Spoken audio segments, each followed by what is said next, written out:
Nako, mga sangkay, huwag kang magugulat, no? Kasi nga po, ayon po sa balita, mga sangkay, ayon po no, sa lumalabas ngayon na report mula po sa mga eksperto, ang Pilipinas daw po, mga sangkay, yumayaman na.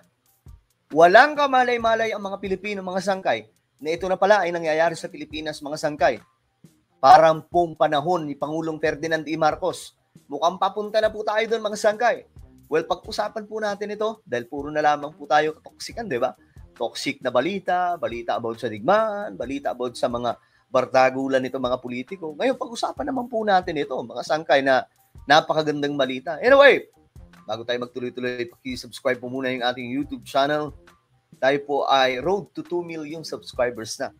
Kung gusto nyo makakita, mga sangkay, na mga ganitong klaseng balita, balita dito sa Pilipinas, balita international, ako, marami kayong matututunan at lagi po kayong updated, mga sangkay, sa mga ganap. Makikita nyo po yung subscribe button sa baba ng video na to. I-click nyo lamang po yung subscribe, i-click ang bell, at i-click nyo po yung all. Sa mga nanonood naman po sa Facebook, i-follow nyo po yung ating Facebook page. Okay, ito na.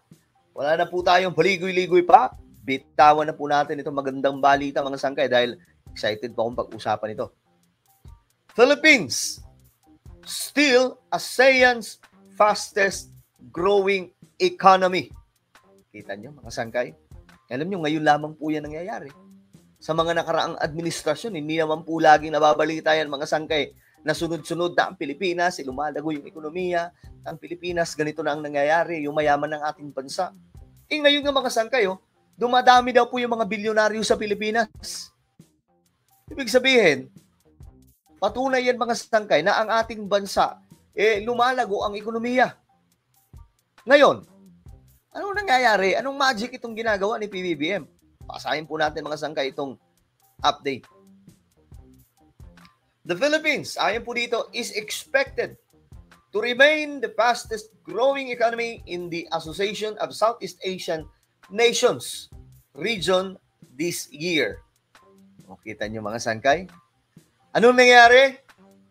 Mababa po ang inflation. Okay? Isa po yun sa dahilan. And room for monetary easing. So, halimbawa na lang itong low inflation. Pumunta kayo ngayon sa mga palengke, mga sangkay. Mga mura na po yung mga bilihin doon. Kahit nga po yung oil natin, di ba? Napakamura. Sabi ko nga, ginawa ni BBM, may digmaan ngayon, mga sangkay, di ba? Sa Middle East, mayroon. Sa Europe, di ba? Mayroon pong Ukraine versus Russia. Pero bakit ganun? Bakit yung oil napakamura? Alam ko, hindi po natin kontrolado yung oil dahil bumibili lang naman po tayo niyan sa ibang mga bansa. Pero, tingin ko talaga mayroon pong alas si BBM dito na gumagalaw eh. Bakit ganito yung nangyayari sa Pilipinas? At lagi ko itong sinasabi, mga sangkay, kung mai-extend po natin si PBBM sa pagkapangulo, gigising po tayo isang araw, mayaman na ang Pilipinas. Siguro 15 years, pwede na yun, mga sangkay. 10 to 15 years. Or let's say 12 years. Di ba? Gigising po tayo isang araw na ang Pilipinas ay mayaman na pong bansa. Kasi grabe po yung development ngayon ng ating bansa. Kahit pang ikot ka sa Metro Manila, makikita nyo po yung mga building na napakarami na pinapatayo. No? At isa po yan sa senyales na lumalago ang ekonomiya ng Pilipinas. Pero, hindi pa po ito yung tipong parang kagaya agad ng Singapore, China, Japan. Pero papunta na po tayo doon, mga sangkay. Okay? Makakabalik din po tayo kasi nung panahon ni Pangulong Ferdinand E. Marcos, di ba? Halos kasabayan po natin yung Japan. Pagdating po sa ekonomiya, nangyari. Pero buti na lang dumating si BBM. Matalino yung presidente natin, mga sangkay. Ngayon, ito. Mula po sa ASEAN economist ng HSBC said, Philippines is expected to post the fastest growth in Southeast Asia in 2025 at 5.4%. Tayo kasi, mga sangki, hindi po tayo hindi po tayo naglalabas sa mga information yung galing lang po sa komento ng mga vlogger kasi ganito magkomento yung mga vlogger. Hindi naman totoo na lumalago yung ekonomiya. Tignan niyo yung Pilipinas. Tingnan niyo yung paligid ng Pilipinas, ang dami pa rin mahihirap. Di ba? Ganyan po sila magkomento, mga sangkay. Totoo naman yun. Pero hindi po kasi yung katulad ng isang magic na isang pitik lang, boom, yaman na ng Pilipinas. Wala nang squatter. Kaya nga po mga sangkay ginagawa ni BBM ngayon. Kasabay ng pagpapalago ng ekonomiya, ang pagpapatayo po ng mga sandamakbak ng mga world-class na mga pabahay. Kasi nga po gusto ni BBM malipat na lahat ng mga kababayan natin mula po sa mga informal settlers papunta po sa magagandang tahanan mga sangkay na parang pangmayaman po talaga. No? For the first time, nagkaroon ng mga pabahay itong 4PH program. Sino makakakala yung mga pabahay na yan galing sa gobyerno parang galing po sa mga private companies 'di ba? Ngayon, mga sangkay, yan po Philippines is expected to post the fastest growing economic growth in Southeast Asia in 2025 at 5.4%, outpacing its regional peers despite a downgrade from an earlier 5.9% projection. Kasi ang ano talaga nila mga sangkay aabot sa 5.9. Ngayon, 5.4. Pero hindi po yun masama. No? Bababa lang siya kaunti mga sangkay, bagamat hindi na hit, pero ganun pa rin. Fastest growing pa rin po tayo. So, gagaya po ng Vietnam, ayan po, ang Vietnam din po mga sangkay lumalago. Which lumalago ang ekonomiya ng Vietnam mga sangkay kasi nga po nag-open po yung kanilang ekonomiya sa mga dayuhang negosyante. Sana nga po ito din po yung gawin ng Pilipinas. No? Mabuksan po tayo mga sangkay pagdating po sa mga dayuhang negosyante kasi yun po yung kinakailangan po natin. Alam nyo, hindi po lumago ang China ng ganun-ganun lang kung hindi po nila pinapasok yung mga dayuhang negosyante. Yung mga investors, yung tinatawag na foreign direct investment. Ngayon, mga sangkay, ito yung plano. Ito yung goal na ng economic team ni PBBM. Pakinggan po natin mga sangkay. Naku, maganda to kasi para magkaroon po tayo ng kaalaman. Supo na ba? Ibinaba pa ng economic team ni PBBM ang growth target para sa 2025. Ayan na, ito na yung growth target po nila for this year. Maganda yung ganito mga sangkay kasi noon, wala naman pong growth target na tinatawag itong mga naunang namuno sa Pilipinas. Basta mga sangkay, maibalita, ganito yung status ng ekonomiya ng ating bansa. Ngayon, ito. Ang detalye sa agenda report ni Sujin Kim. Ito po yung economic team ni PBBM. Sobrang tatalino niyan mga sangkay. Hindi po yan basta-basta.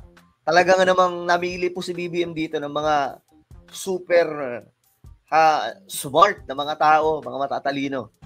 Tila pababa ng pababa ang growth targets ng gobyerno. Mula 6 to 8% growth target sa simula ng 2024, naging 6 to 7% sa katapusan rin ng kaparehong taon, na ngayon ay inadjust na naman. Ibinaba na sa 5.5 to 6.5% ang target growth para sa 2025. The revisions take into account heightened global uncertainties such as unforeseen escalation of tensions in the Middle East and the imposition of U.S. tariffs. So dito mga sangkay, nagiging realistic po itong economic team ni PBBM. No? Mayroong gera, mga sangkay. So babaan lang natin ng kaunti yung economic target po nila. Pero hindi na po masama. Talagang ganun pa rin mga sangkay. Mataas pa rin po yung gusto nilang mangyari. Kasi may gera, mga sangkay, di ba? May ito pang Amerika. Nagpapataw po ng matinding taripa. Di ba? Hindi lang yan, ibinaba rin ang tansya sa export growth. Negative 2% ang inaasahan ngayong taon. Tila nauudlot ang ambisyon ng bagong Pilipinas sa harap ng lumalalim na global slowdown at export collapse. Ito kasi talaga, may problema kasi talaga ngayon yung buong mundo pagdating sa ekonomiya dahil po sa mga digmaan nito. Pero nananatili namang stable ang projection sa piso. At yan ang magandang balita mga sangkay sa administrasyong ito. Hindi pa rin nakikita ng economic team na tatama sa $80 to $100 ang presyo ng krudo. Tempered by easing global demand and expected increases in global oil inventories, the Dubai crude oil prices are expected to average between 60 to 70 US dollar per barrel from Ito pa naman yung kinakatakot ng marami ngayon mga sangkay kasi yung ibang mga bansa, mahal na po talaga yung oil. Sa Pilipinas, medyo nakukontrol pa po eh. Ewan ko nga anong ginagawa ng Pangulo natin, no? Pero yun nga po, kapag tumaas yung oil, yung langis, mga sangkay, magtataasan po yung mga bilihin. Ganun po talaga mangyayari doon. Pero matalino po yung matalino po yung economic team ni PBBM, nagagawan po nila ng solusyon 2025 to 2028 despite escalating geopolitical tensions. Despite, no? Itong geopolitical tensions na nangyayari sa ating mundo, mayroon po mga sangkay pang-salag itong economic team ni PBBM. Umaasa ang economic team na ang huling 5 rate cut ay makakatulong sa pag-pick up ng ekonomiya. This is expected to improve credit conditions and support sustained consumption and domestic activity. Isa pang matinding challenge ang fiscal deficit o kapag mas malaki ang ginagastos ng gobyerno kaysa sa kinikita nito. Fiscal consolidation remains a cornerstone of the government's medium-term strategy. The national government is committed to reducing fiscal deficit while simultaneously ramping up investments in infrastructure, human capital, and social services.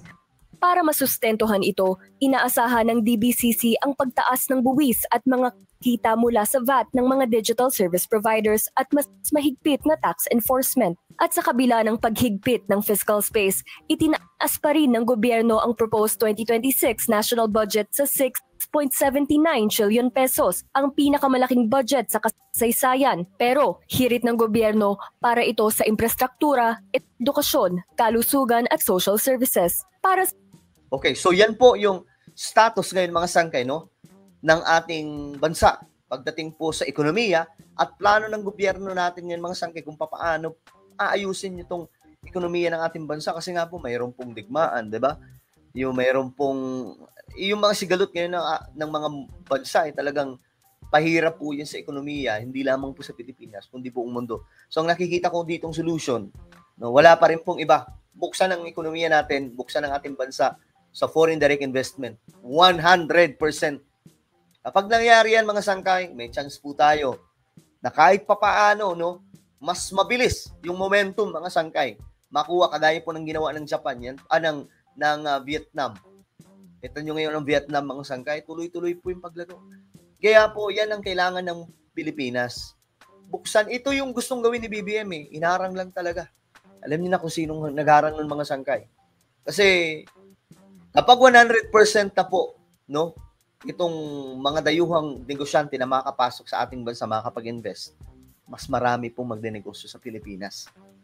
Mas marami pong kita ang gobyerno. Kapag malaki ang kita ng gobyerno, syempre, mas marami pong mapapagawa mga project. Alright? So ano po ang inyong opinion mga sangkay? Ayon po sa report, ang Pilipinas daw po mga sangkay ay nananatiling fastest growing economy sa ASEAN nations. Ano po ang inyong opinion? Comment down below. Meron po tayong YouTube channel, Sangkay Revelation. Hanapin niyo po ito ngayon sa YouTube. Kapag nakita niyo na, i-click niyo po yung subscribe, i-click ang bell, at i-click niyo po yung all. Ako na po ay magpapaalam. Mag-iingat po ang lahat. God bless everyone.